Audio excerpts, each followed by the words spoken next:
ओम साई राम। तो अध्याय नंबर 50 की लास्ट कथा। तो जो भी अभी तक हमारे साथ बने हुए थे उन सब का बहुत बहुत आभार, और जिन्होंने किया है हर बार शेयर उन सब का भी बहुत बहुत आभार। तो आगे इसको ज़रूर ही बढ़ाइए। तो हमने तो अपना कार्य कर दिया, आपके लिए जो है पूरे का पूरा साई सच्चरित्र आपके सामने हर दिन का हर एक कथा आपके समक्ष रखी। तो आगे इसको आप लाइक कमेंट शेयर ज़रूर ही कीजिए और चैनल को कीजिए साईं बाबा के सब्सक्राइब। तो चलिए आते हैं श्री बालाराम धुरंधर की कथा पे। सांता क्रूज बम्बई के श्री बालाराम धुरंधर प्रभु जाति के एक सज्जन थे। वे बम्बई के उच्च न्यायालय में एडवोकेट थे तथा किसी समय शासकीय विधि विद्यालय यानी गवर्नमेंट लॉ स्कूल में बम्बई के प्राचार्य भी थे। उनका संपूर्ण कुटुंब सात्विक तथा धार्मिक था। श्री बालाराम ने अपनी जाति की योग्य सेवा की और इस संबंध में एक पुस्तक भी प्रकाशित कराई। इसके पश्चात उनका ध्यान आध्यात्मिक और धार्मिक विषयों पर गया। उन्होंने ध्यानपूर्वक गीता, उसकी टीका ज्ञानेश्वरी, तो ज्ञानेश्वरी जो है इसमें मराठी जो है गीता का मराठी टीकाकरण है, तथा अन्य दार्शनिक ग्रंथों का अध्ययन किया। वे पंढरपुर के भगवान विठोबा के परम भक्त थे। श्री साईं बाबा के दर्शन का लाभ हुआ उन्हें सन 1912 में। 6 मास पूर्व उनके भाई बाबुल जी और वामन राव ने शिरडी आकर बाबा के दर्शन किए थे और उन्होंने घर लौटकर अपने मधुर अनुभव भी श्री बालाराम व परिवार के अन्य लोगों को सुनाए। तब सब लोगों ने शिरडी जाकर बाबा के दर्शन करने का निश्चय किया। यहाँ शिरडी में उनके पहुँचने के पूर्व ही बाबा ने स्पष्ट शब्दों में कह दिया कि आज मेरे बहुत से दरबारीगण आ रहे हैं। तो बताया गया कि बाबा जो थे सर्वव्यापक थे, पहले से ही जान जाते थे कि क्या होने वाला है और क्या हो रहा है, या आपके मन के पूरे भाव पढ़ लेते थे। अन्य लोगों द्वारा बाबा के उपरोक्त वचन सुनकर धुरंधर परिवार को महान आश्चर्य हुआ। उन्होंने अपनी यात्रा के संबंध में किसी को भी इसकी पहले से सूचना न दी थी। सभी ने आकर उन्हें प्रणाम किया और बैठकर वार्तालाप करने लगे। बाबा ने अन्य लोगों को बतलाया कि ये मेरे दरबारीगण हैं जिनके संबंध में मैंने तुमसे पहले कहा था। फिर धुरंधर भ्राताओं से बोले कि मेरा और तुम्हारा परिचय 60 जन्म पुराना है।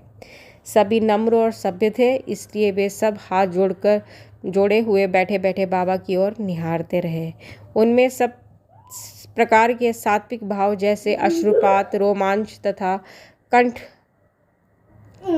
रुदन आदि जागृत होने लगे और सबकी बड़ी प्रसन्नता हुई।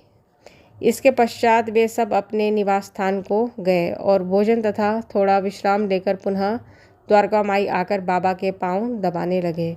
इस समय बाबा चिलम पी रहे थे। उन्होंने बालाराम को भी चिलम देकर एक फूंक लगाने को कहा।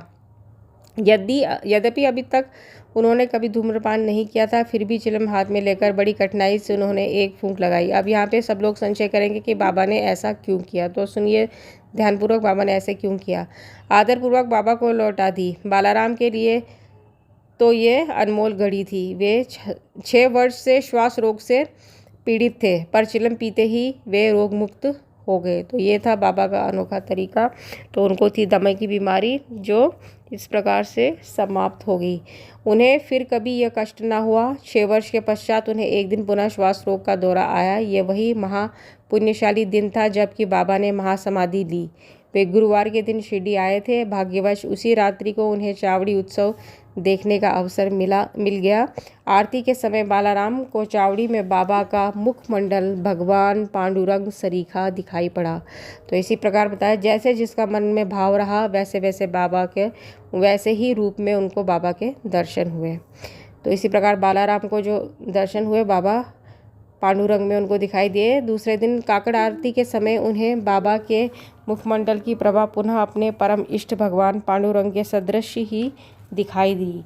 श्री बालाराम धुरंधर ने मराठी में महाराष्ट्र के महान संत तुकाराम का जीवन चरित्र लिखा है, परंतु खेद है कि पुस्तक प्रकाशित होने तक वे जीवित न रह सके।